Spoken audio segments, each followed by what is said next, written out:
Assalamu alaikum. Hello and welcome, dear viewers, to Cases. Since the beginning of the so-called Arab uprising, Turkey has been held up by the US as a blueprint for the emerging Middle Eastern democracies to copy. But many observers question whether its treatment of its Kurdish minority gives it the right to be treated as a role model. The oppression of Kurdish people within Turkey can be defined as genocide in various ways, whether cultural, linguistic, or even physical. All play a part in the cleansing of Kurdish ethnicity from Turkey itself and are still embraced by the Turkish constitution, including the destruction of Kurdish land, mass evacuation and deportation. The constitution does not even recognize Kurds in Turkey, and so often labels them as terrorists. Although the scale of the violence has diminished since 1999, sporadic fighting continues, notwithstanding efforts to achieve a ceasefire. On late September of this year, Turkish Prime Minister Erdogan announced a reform package aimed at expanding rights for the country's 15 million Kurds, billing the measure as a step toward ending 30 years of ethnic conflict. However, Kurds say that the reforms fails to meet expectations, as they are willing to see more beneficial steps taken. For more on this, I'm joined in the studio by Dr. George Labaki, a professor of law at Notre University in Beirut, and through Skype or Denmark with Naila, Bozo, the editor of Alliance for Kurdish Rights. Hello and welcome, Doctor, to Cases. Thank you. Before starting our episode, we'll take a look at a report that would give us more information about today's topic. We'll take a look, dear viewers, and be right back. Discrimination against minorities has shaped Turkey's social, economic and political scenes. The Kurds, the largest ethnic minority in Turkey, is among the minorities who suffer from such oppression. The Kurds, who are primarily concentrated in east and southeast of the country, mainly in Diyarbakir, face legal discrimination despite the declaration of Abdullah Öcalan about the end of the armed struggle and called on the Kurdistan Workers' Party, PKK, militants to leave Turkey. However, Turkish Prime Minister Recep Tayyip Erdogan stated in August 2013 that the PKK was acting very slowly in the withdrawal process, and that only 20% of its armed forces had withdrawn from Turkey. As a response to the declaration of Öcalan in March 2013, Erdogan announced a package of reforms, which in his opinion aims at expanding rights for the country's 15 million Kurds, billing the measure as a step towards ending a 30-year-long ethnic conflict. In this regard, Öcalan said the process has eased social tensions, but in the absence of any progress, mountainous problems remained. Indeed, any step towards reforms will be faced by the constitutional Article 42, which states that no language other than Turkish shall be taught as a mother tongue to Turkish citizens at any institution of training or education. In the absence of any vital solution, how can authorities in Turkey take further steps towards development and social justice? And when will the Kurds be given all their basic rights?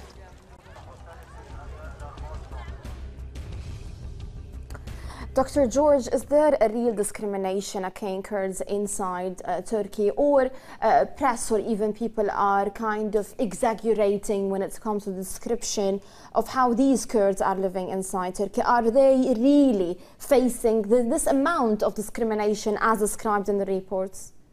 Well, to start with, when you cannot by law speak your own original language without being punished, don't you think it's already a big discrimination?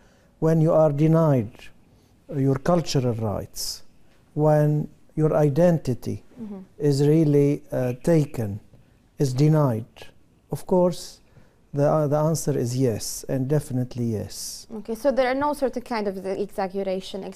These things are actually taking place on the ground.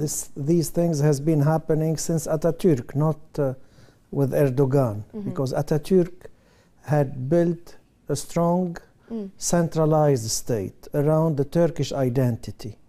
Just to go back in history, as you know, after World War I, in the Sèvres Conference in Paris, it was decided to create a kind of autonomous Kurdistan, kind of independent Kurdistan. And at the beginning, there was some kind of start of such project. But with the emergence of Atatürk, the whole agenda changed. Yes. Many similar ethnic small projects, plans also fell. And Atatürk built a very strong state, very much centralized, and every variance about the allegiance to the central government was severely repressed. Okay. Naila, is there a history of unrest? Of course, Dr. George was trying to give us an insight about the history. But can we say today that there is a history of unrest between the Turks and the Kurds inside Turkey? And that by itself led to the tremendous amount of tension that is now seen among the two. Can we say that it's due to the long history that did not start with Erdogan, it started with Atatürk? Can we say that history played a role here? Yes, definitely, because on Atatürk's time, the Kurds' existence was denied and Kurds were called mountain Turks, so as to say that Kurds do not exist. And Atatürk insisted that the people in Turkey should unify under one flag, one language, and Kurds would not do this, and so therefore, yes, the unrest is starting from Atatürk's time. Okay. Are the Kurds living in different areas inside Turkey, Doctor, or are they grouped in a certain location inside Turkey? Yes, this is part of the problem. In fact, they live in the eastern part of Turkey, and they occupy around 40% of the territory. Yes. There is also a debate about their exact numbers, but we can talk about fairly about 15 million. Yes. Always central governments try to take down the numbers, of the real numbers, to try to show that the problem is not that really important. Yes. So there are certain kind of questions when it comes to the amount of survey, or even the amount of people living inside, the amount of Kurds living inside Turkey. Well, let's say currently numbers vary between 13 to 16 million out of a population of 73 millions. So it's a very nice proportion. Also, it's a very nice part of the territory. If any geographical change is to be considered in the future, this will piece up Turkey, at least from a good part of its territory. Actually, Naila, it is said that they live basically in Diyarbakir and in southeastern Turkey. Do they intentionally group in one location inside Turkey, or there are more to say here? Well, the reason why they're mostly based in southeastern Turkey is because that's originally Kurdistan, what we call northern Kurdistan. So it's natural that they all live there. But according to articles on the internet, around 1/3 of Istanbul is originally Kurdish, and that's because the southeastern regions of Turkey is very poor. So Kurds moved to Istanbul, to the western parts of Turkey, to make money and send it back home. Okay, how can you describe today the living condition of these minorities living in Diyarbakir? Well, most people in the southeastern region, which is the Kurdish region, are living under poverty conditions, and that is also one of the reasons why they are unhappy with the government and opposing the government, saying that people are not equal because why is the southeastern region so poor? Okay, but do we have more documents actually describing the living condition of these Kurds? Of course, speaking of discrimination, we should at least give viewers insight of the way that these Kurds are being treated by the government. Do we have actually documents about their conditions, their social security, and a lot of the rest of course, the rights given to them by the government? Yeah, first of all, they are mountainous people. They live in mountains, far from the capital, far from major economic centers. Yes. I don't know of much industrialization in these areas. Most Turkish development has taken place on the European part or on the Bosphore and Dardanelles. Also, when you are denied your political rights, you are denied access to government jobs. This is it has an economic price.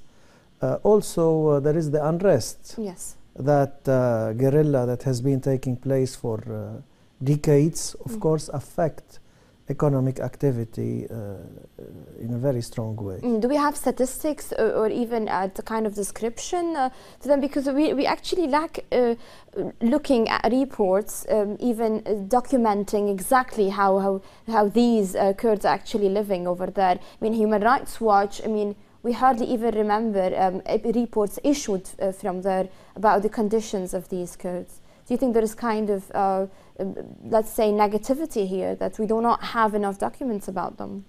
Well, you know, always the central government try to hide information about minorities or distort figures and numbers. To start with, as you know, the first indicator in development is the population number. If you have 10 million, you need different plans than if you have 20 or 5 or 2. So if you don't know already the exact numbers, this is the first big problems.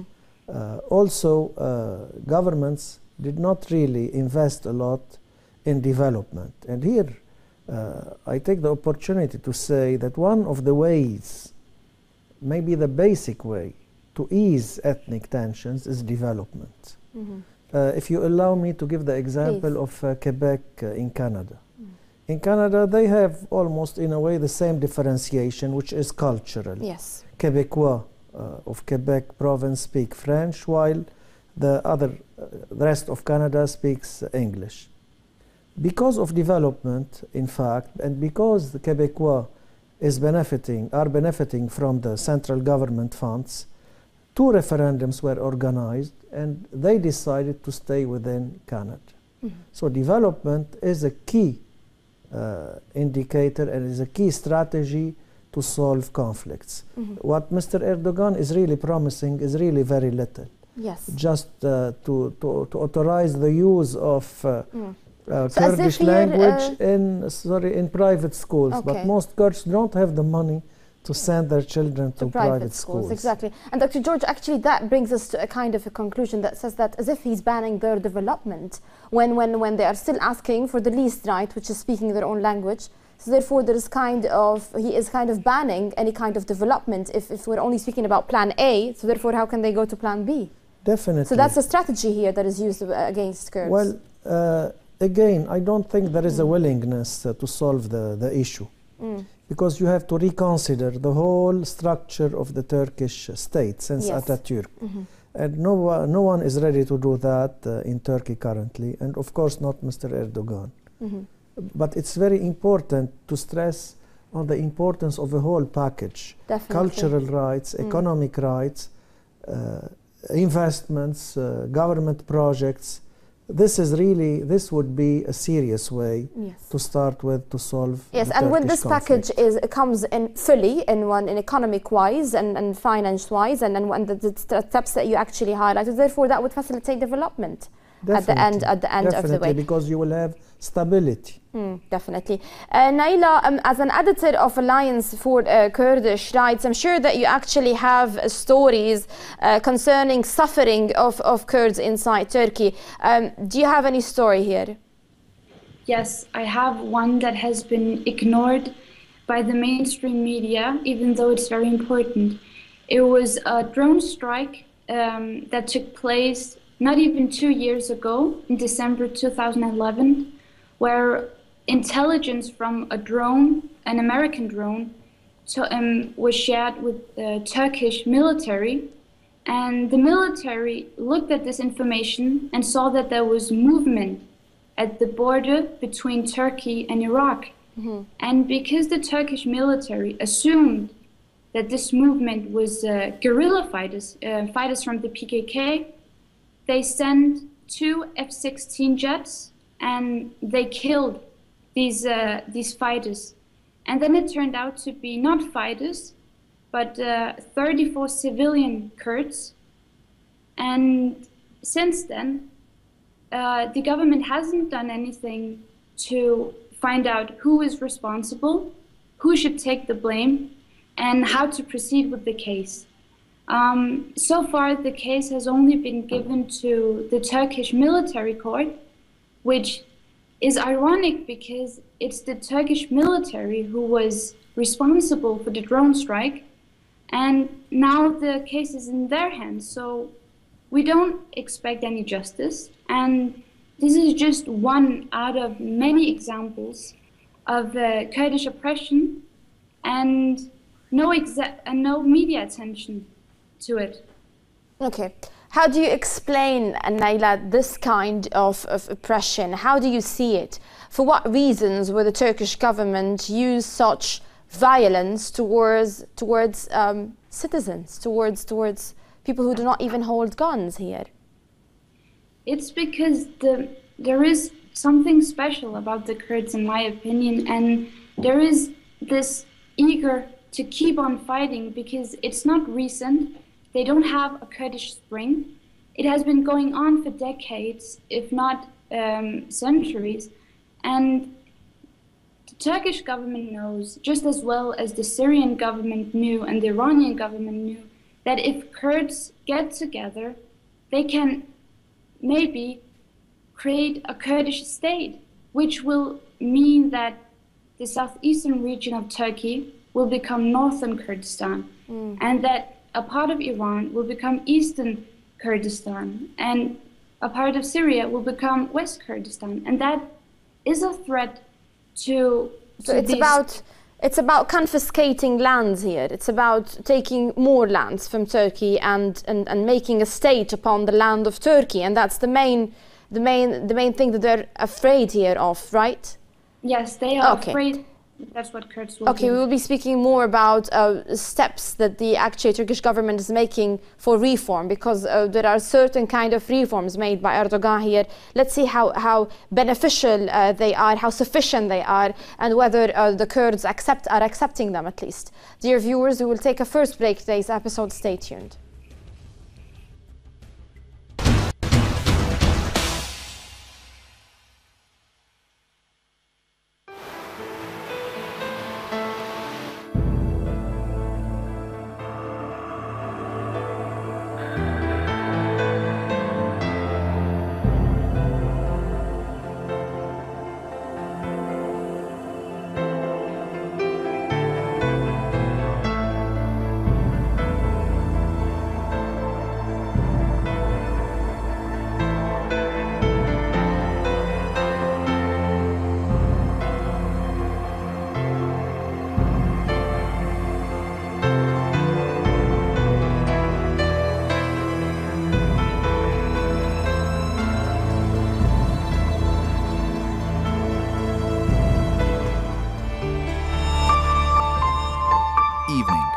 Women's rights redefined.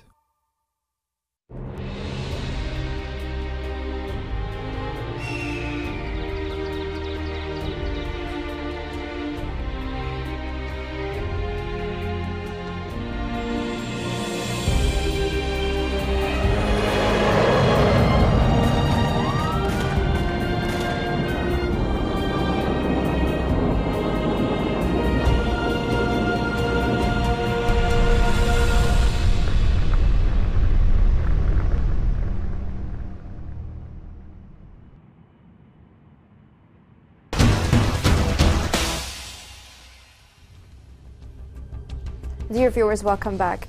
Kurds in Turkey demand 4 fundamental changes. 1. Kurdish identity should be officially recognized. 2.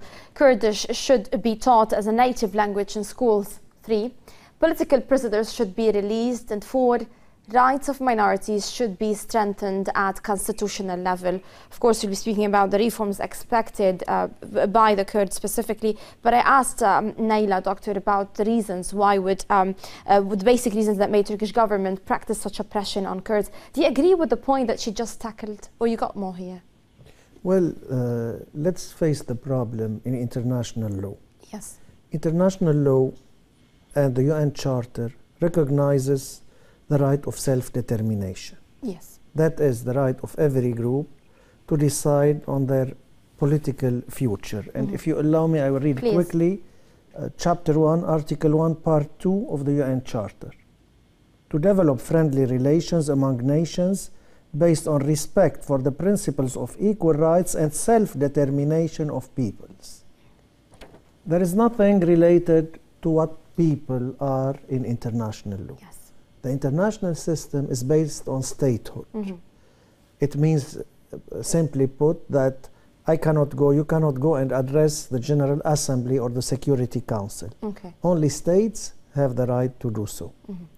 So this principle is in contradiction with statehood, because states are sovereign. Yes. Sovereign means that they control their territory. It is forbidden to have an outside intervention. You know, today there is a very big debate about what we call the right to protect, or the international armed intervention that has been used as excuse to start the Arab Spring in Libya and Ivory Coast. So first of all, the principle is recognized, but there is a problem with sovereignty of states. Of course, states are unwilling to give rights to minorities because they fear secession. They fear that some groups, some ethnic groups, might choose to leave the state. Yes. Or our international system is based on the nation state, nationalism, the flag, the sacred territories that cannot be moved, the sacred boundaries of the state. So this is really the situation today. Yes. Now, there are a number of solutions to try to avoid secession. First of all, give their minorities their rights. Okay. The problem, it's never easy to be a minority. You know, there are Middle Eastern, African minorities living in advanced countries. Yes. And it's not always easy. Yes. But here, Doctor, there are certain rights within international laws here, of course, speaking about rights given to minorities within a state. Here, to what extent is Turkey, who is probably a signatory of these conventions that give certain rights to minorities, to what extent are they slamming these constitutions or these international rights by the wall and actually practicing their own constitution or working upon their own local Turkish constitution? You know, you mentioned the Turkish model. If you look into it, it's not really very democratic. One of the problems of the criticism is the denial of minority rights. Yes. And the Turkish government also is afraid from giving Turks their rights because it has first to reconsider the whole ideology of Atatürk state notion. Two, you have other minorities in Turkey. You have 1 million Arabs. You have very small numbers of Christians. You have Azeris. So if you give one minority their rights, you have to give all the other minorities their rights. Yes.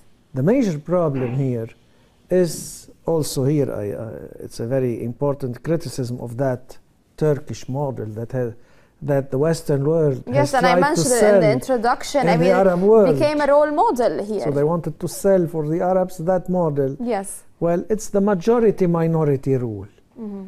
What is really the problem here? If a minority is 1 million strong and the majority is 20 million, Okay. so the majority would tell, look, let's have elections. But of course, minority will be totally underrepresented, if not represented at all. Of course, Naila, a lot of points here have been discussed, but I wanted to know more about if such discrimination is only practiced by Turkish government upon Kurds, or is it only also practiced by Turkish citizens themselves? I mean, have you witnessed certain harassment made by Turkish citizens, not government or not even officials or not even politicians? Speaking about Turkish citizens, have you ever actually witnessed certain kind of harassment towards minorities? We're speaking about Kurds, and of course, Doctor mentioned several minorities inside Turkey, but speaking about the Kurds specifically. Well, I haven't experienced it personally, but as the editor of Alliance for Kurdish Rights, we have written many times about incidents where Kurdish singers, for example, have been playing their music in Kurdish and then have been attacked by the crowd who have thrown stuff at them saying you shouldn't sing in Kurdish. And there have been various examples of Kurdish people being attacked because exactly of them speaking their own language and then being attacked by people because that's simply not what should happen in Turkey. And Dr. George, how dangerous is that when the Turkish citizens attack Kurds for playing a song in Kurdish? Meanwhile, they are practicing Article 42 of the Turkish constitution that bans the use of any language rather than the Turkish language. Therefore, these groups are actually practicing their legal right in banning others from playing a Kurdish song here. Well, I don't think all the Turkish people is doing that. But they got the legal right to do that. You have a minority, you have a certain, the zealots among the Turks who really always dream of the revival of the Ottoman Empire, are really doing such practices. But again, this is part of the problem. Yes, and here, of course, speaking more about the relationship between the Kurds and the Turkish people, we would have Aziz Sardar, Middle Eastern politics, joining us from Austria. Hello and welcome to Cases, Mr. Aziz. Thank you very much. You're welcome. Mr. Aziz, of course, describing here the vision, just to try to have more information about the way that these Kurds are living inside Turkey. How do you view today, despite the tension that is found between the PKK specifically and the Turkish government by Prime Minister Erdogan, how do you view the relationship of the of Turkish citizens with these Kurds? Yeah, I think the Turkish population have been educated in last 90 years of basically propaganda, that denial of the Kurd and attempt to assimilate them and telling them that there are no Kurds or they are mountain Turk or their name comes from walking on a snow that makes sound like Kurd, and it's just basically sounds like unbelievable or funny somehow. But this whole policy of assimilating Kurds or denial their existence, their language, their culture, has been going on since the foundation of the Turkish Republic in the 20s by Kemal Atatürk. And this Turkey lives in a fear or a phobia that this country or their country will be taken away by them, or anybody who talks about their right or their identity, they are separatists. Because after the defeat of Turkey by the European attempt to divide the country as in the Treaty of Sevres, and this has become a phobia or a fear in the psyche of the Turk, that anybody who talks differently, who has a different identity, that causes the whole dismantle, the end or partition of the country. I think gradually in the last few years, things have changed with the decline of the military power and basically the secular parties.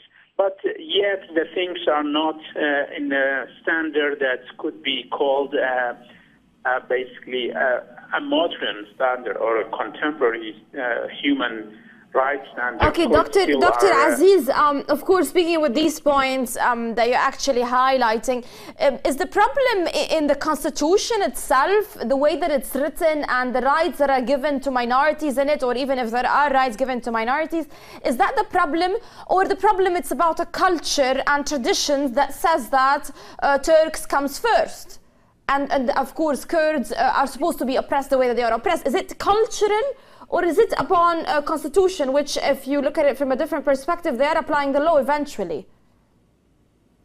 I think the Turkish constitution is for Turk as ethnic people in the country. That country belongs to them. Means anybody else in the country who is not a Turk has no right. There's a famous saying in Turkey says, "Happy who is regard himself as a Turk."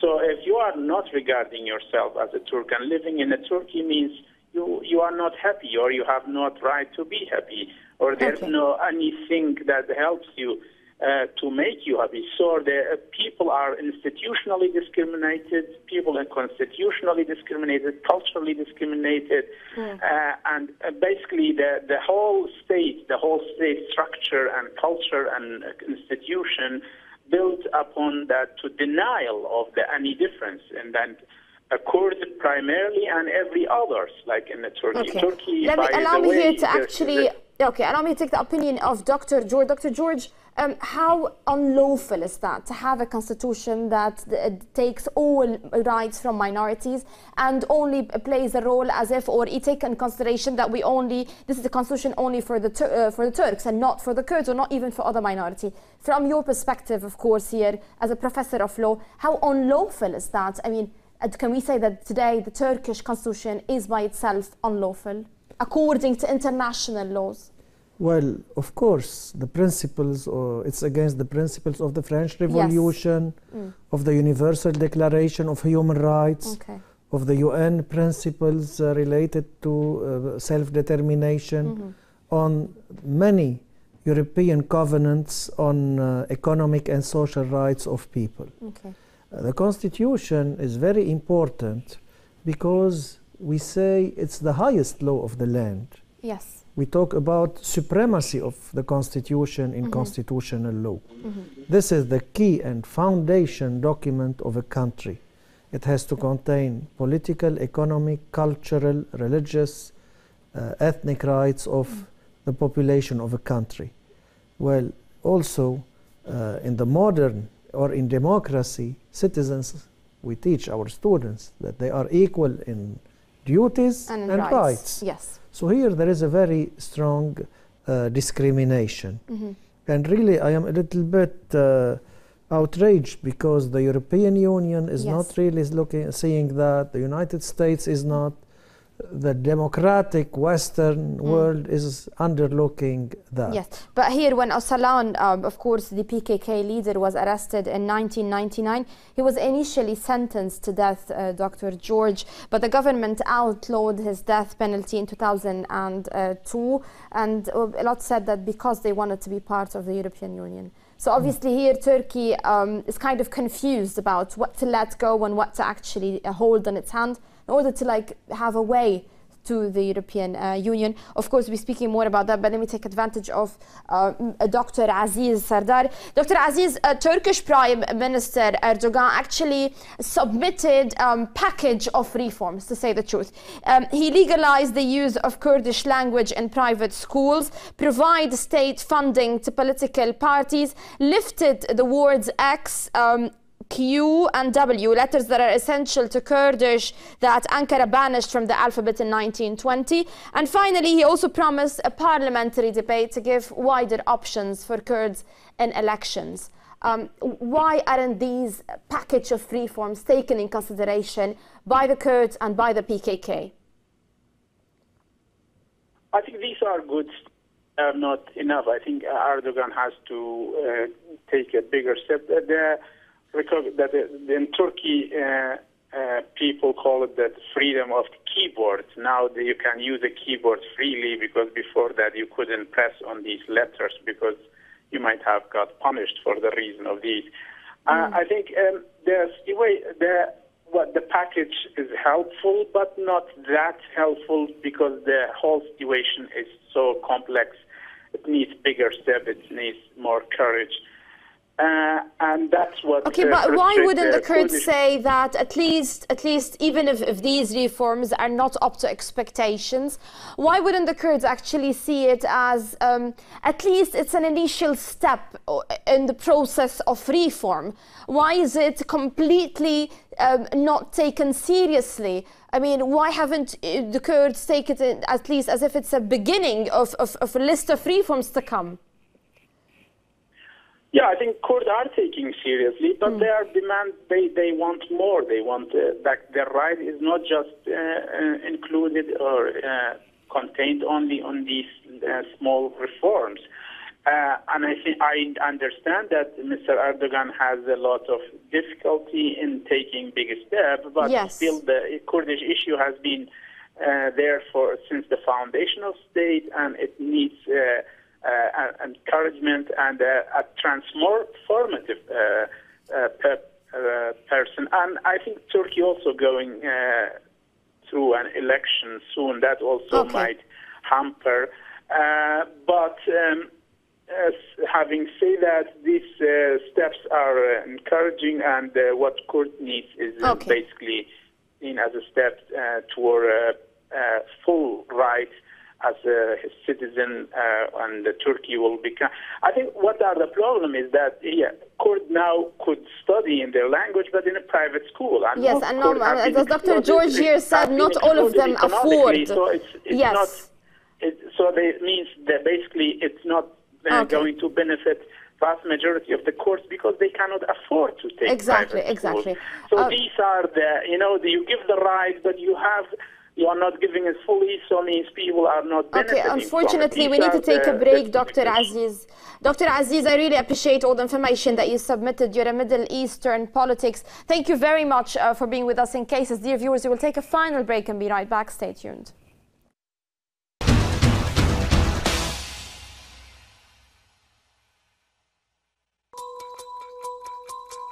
Time.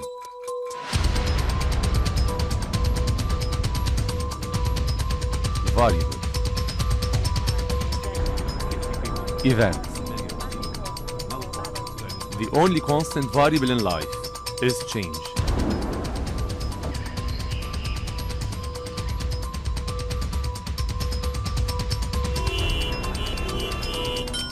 Broader perspective. Arguments and counter-arguments on our platform. Global Insights. The Globe on our platform.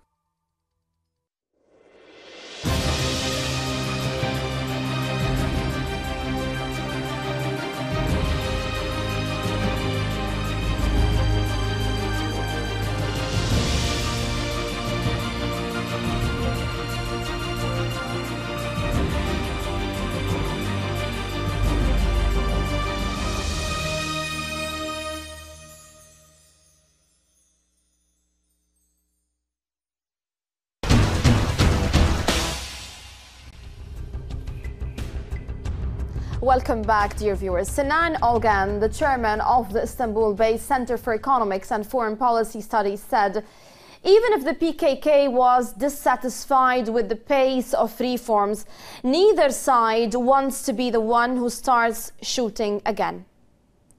Reisi Bilisi, head of Diyarbakir Rights Association, said, we do not trust the government, its power hangs on us. Bedri Oguz, a university student who was arrested at a demonstration and sentenced to 6 months without a charge filed against him, said, we will never be equal citizens. Abdullah Demirbas, mayor of Diyarbakir's historic center, said, the arrests have paralyzed local politics and it's made residents jaded about trusting the political process at all. Dr. George, for these reasons today, Kurds will never believe any kind of initiative that Recep Tayyip Erdogan would set on the table because of this lack of trust in whatever Prime Minister would actually submit to the Kurds? Well, for one time, it's not only 100% the fault of Mr. Erdogan. Yes. First of all, as I've mentioned, it's the ideology of Atatürk. Okay. You have to reconsider the ideology totally, to include minority rights.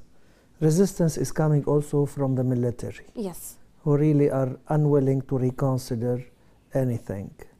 Also, you have the rightist groups in Turkey who are opposing any reform, fearing the disintegration of Turkey. Now, there is a confidence building process that takes time, because Kurds and minorities usually have been repressed for centuries. Okay, so they need time to forget even the past, the genocides and the massacres that were committed against them. So there is step one, confidence building. Really, two, this is called conflict resolution. We have to consider conflicts in depth. Yes. It's not like in diplomacy where it's win-lose situation. A diplomat tries to achieve the maximum to his country. Okay. Here it's win-win solutions. Everyone is to be satisfied because it's identity, its existence, it's survival related. Okay. Of course, let me take here the opinion of Naila, Bozo, editor of Alliance for Kurdish Rights. Naila, the PKK leader Abdullah Öcalan on March 21, 2013 declared the end of the armed struggle era and called on PKK militants to leave Turkey. But still, as if we look at the ground, as if not a lot of Kurds accepted that idea or even applied his will here. How do you see it? Well, before we talk about the PKK, we have to ask, why was the PKK even there to begin with? Okay. The PKK is a response to an oppression. And if a nation is not occupied, then why would they need a resistance movement like this? And we still need someone to fight for our rights. And we do it in parliaments. We've tried to, but also in the parliament, the Turkish government has tried to prevent us from speaking in a democratic way, in a peaceful way. And Kurds just want Turkish authorities to be aware that Kurds will keep on fighting and that they won't accept these reforms that he presented in September because they were not reforms. Many of his reforms were something... but Naila, why do you believe that these reforms are not sufficient here? I mean, some of the points we actually highlighted up to expectations, at least, when they say that they would lift letters, QWX, and they will provide state funding to political parties. I mean, and more reforms are even said, not even mentioned here. Why do you think they're not sufficient? Because it's ridiculous.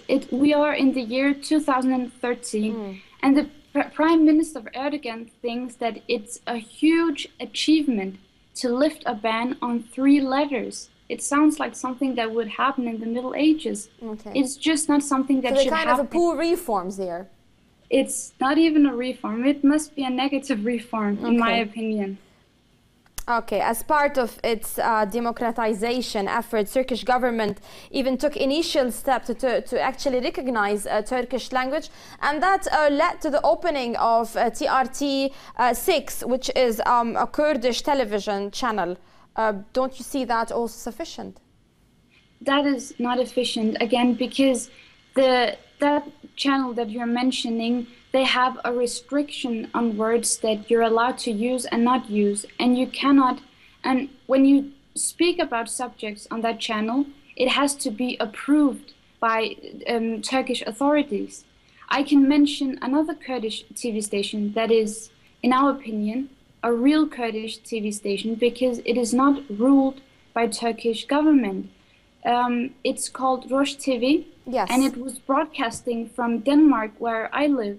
And I've been following the case of Rosh TV since a trial started in the summer of 2011.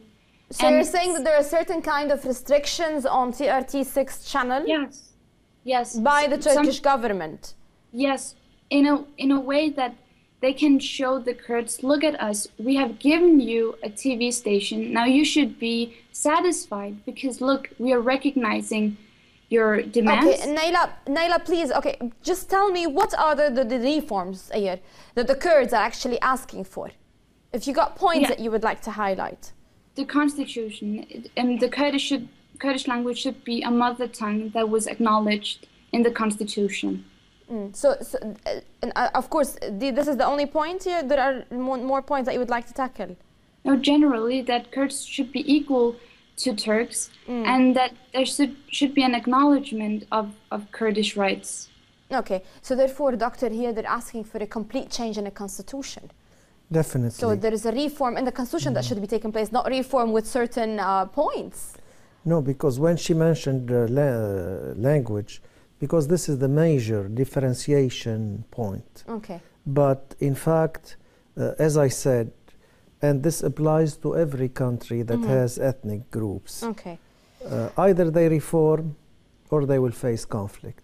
Either it's a real reform, in-depth reform, or they will have conflict. Okay. Doctor, when we were discussing, actually highlighted the point, of course, speaking about the PKK leader, Kurdistan Workers' Party, speaking about how they actually at least took out the life sentencing and actually, or even gave Orsalan a life sentencing instead of like a death penalty in order to like enter the European Union. Today, how do you see the image of Turkey in light of all the oppression practiced upon the Kurds in front of the US and Western societies? Have the picture of the Turks demolished? Have the picture of the Kurds actually became distorted? Or they don't take in consideration these kind of minor things happening within Turkish territories? Well, this is maybe one of the few advantages of the Arab Spring. It has unveiled really what that model is about. Okay. Turkey has the largest number of journalists who are in jail. There is a discrimination against communities. Yes. So I think now things are in the light. And when things are in the light, you can no longer deny them. So I think reforms will have to be introduced. I think there is today more and more support for the idea of giving Kurds their rights in Turkey. It's making its way in the US, in Europe, slowly, because they are obliged, Doctor, but here PKK is seen as a terrorist organization here by the US and Western societies. Probably because of that, they're not seeing the rest of discrimination practiced upon the Kurd citizens. I think here they are talking about the Kurdish people, starting from the Iraqi model. As you know, the Iraqi Kurds has been very close and cooperative with the US during their presence in Iraq. And so far, the Iraqi Kurdistan model, at least economically, has been a success. Oil has been discovered. And you know, to have a state, you need 4 conditions. You need territory, you need population, you need institutions, and you need the financial means of survival. Number 4 is now present in Kurdistan, which is rich in gas and oil. Also, we have to look closely to the Kurdish uprising in Syria and the connections that are forming on the ground, on the field ground. So you said that as if they're shedding the light on the Kurds, and that by itself will oblige Turkey to actually apply reforms. I would only like to take Naila, how do you see the future of Kurds inside Turkey? Well, I want to be optimistic, and I have faith in the young generation who have been in the Istanbul protests, who have seen how the Turkish police are brutal against people within Turkey. And I hope that they will combine efforts with Kurds and try to force the government to acknowledge Kurds to be equal. So Dr. George, here finally, are we speaking about a reform in the constitution? That's the only way that they can save the situation over there, and at least Turkey would actually appear in front of the European Union as a reformer, not only as a role model. I will give you some hints that make Erdogan proposal really very shy. A major reform should be through decentralization. Yes. The minimum to have stability is federalism. Because really, otherwise, you cannot really hope to end up with a good and fair settlement with Kurds. So it has to do with decentralization, going up to federalism, cultural languages, development, also fair representation in the public administrations, in the army, in the parliament, in the judiciary. So you see, the reforms suggested are really very tiny in what is supposed to be done if they want to gain that means that the stability. process is still long ahead to actually cover. Dr. George Labaki, Professor of Law at Notre Dame University, thank you very much for being with us in Cases. Naila, Bozo, Editor of Alliance for Kurdish Rights, thank you for joining us from Denmark. Dear viewers, that's all the time that we have. Thank you for watching.